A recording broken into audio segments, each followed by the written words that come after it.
Мы в поселении Невецуф. Сегодня здесь живет более 300 семей.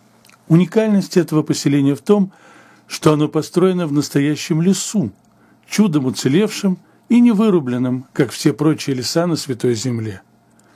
Ближайшая арабская деревня Умцафа сохранила имя деда пророка Шмуэля, Цуфа Эфрати. Он родоначальник этого поселения. В самом центре поселка впечатляющие остатки древней еврейской деревни. Местные арабские фелахи покинули эти места всего 200 лет назад из-за кровавой распри двух кланов. По сей день в арабских деревнях считают эти места проклятыми и не селятся здесь. Потери понесли обе хамулы. История Монтеки Капулетти, местного разлива, повлияла на здешнюю демографическую картину арабо-израильского конфликта, и этот район оказался практически не занят арабскими деревнями. Первый же указатель на раскопках приводит нас к печи для обжига извести. Пылающая яма закрывалась на несколько дней, так, чтобы температура внутри достигала 700 градусов. При такой температуре известняк рассыпается и превращается в порошок, в известь. Гашеную известь использовали для разных целей – для водосборников, при строительстве крыши стен домов, для гидроизоляции, для дезинфекции и в косметике. Пройдем вперед по грунтовой тропинке до большой открытой площадки с несколькими указателями и стендами. Здесь есть маслодавильня, а чуть впереди целый древний завод по производству виноградного вина. В случае, если уже собранный виноград оставался под солнцем несколько дней, содержание сахара в ягодах резко увеличивалось, и такой виноград использовали для приготовления сладких, десертных вин. А что здесь делают выдолбленные в скале захоронения в виде двойного ящика? Эти могилы гораздо моложе, чем винодельня. Они относятся к византийскому периоду, им всего 1500 лет. Хотя в последний раз их по своему прямому назначению использовали совсем недавно, всего около 200 лет назад. Именно сюда побросали трупы всех погибших при ссоре двух арабских хамул. А найдена была эта братская могила уже в наши дни. В соответствии с указателем можно спуститься в местный красивый парк с библейскими растениями, где очень приятно гулять. Здесь посажены разнообразные плодовые деревья и пахучие травы. Все насаждения имеют таблички с подписями. Зеленые террасы спускаются по склону холма к источнику.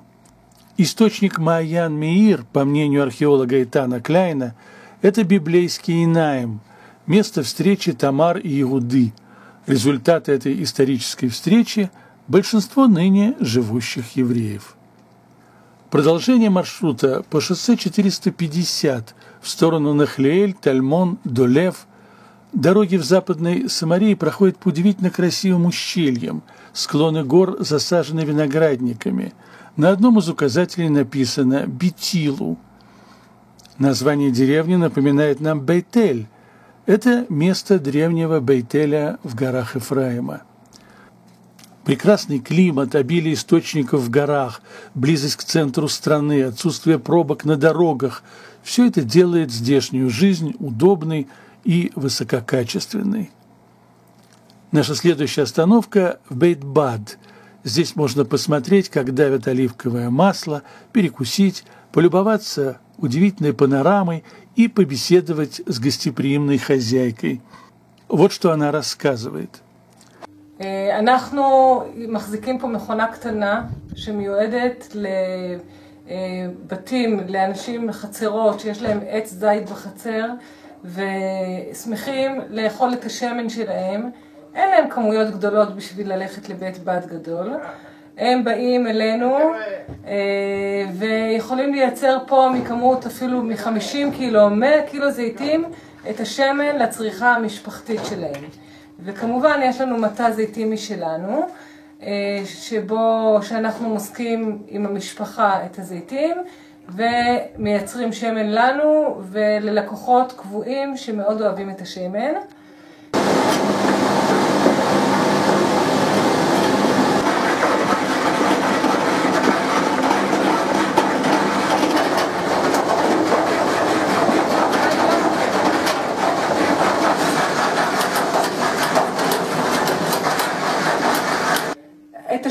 אנחנו מוכרים, אנחנו מסננים.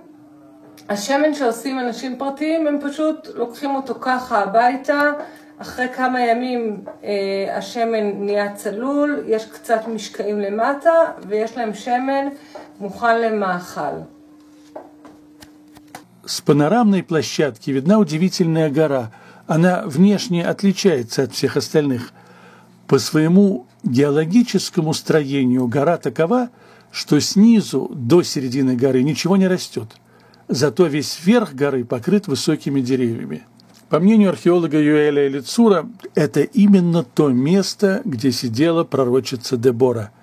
Выбором места она бросала вызов всем желающим прийти к ней на суд. Она как бы говорила всему народу: «А вот дойдите до меня». Таким образом, Дебора способствовала развитию самого района, ведь в ее времена все местные горы были покрыты непроходимыми лесами, однако и тогда эта гора внешне выделялась и отличалась от остальных. Кроме природного своеобразия, гора соответствует описанию места, где находилась пророчица. Из 3 главы книги Судей известно, что сидела Дебора между Бейт-Элем и Рамой. Бейт-Эль и Рама на горе Ефраима не должны быть дальше, чем километр, максимум 1,5 километра друг от друга. Иначе это место не было бы видно, и нельзя было бы сказать, что сидит Дебора между Бейт-Элем и Рамой на горе Ефраима. Известен Бейт-Эль в Беньямине, а тот Бейт-Эль, который помянут в связи с Деборой, это современная Бетилу, арабская деревня.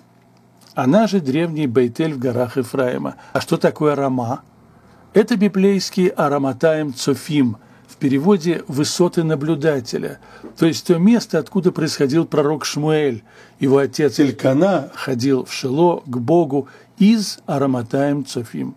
Известно, что Элькана ходил в Шило разными дорогами, чтобы показывать пример всем, кто его видел, что надо ходить в Шило, надо ходить к Богу, надо стремиться к духовности, по праздникам молиться и вспоминать, благодаря кому мы живем на такой замечательной земле.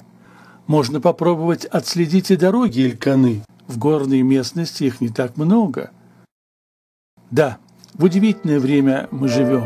Разгадываем, как кроссворды, библейские загадки, и как в детективах ищем в Писании намеки и подтверждения своих догадок.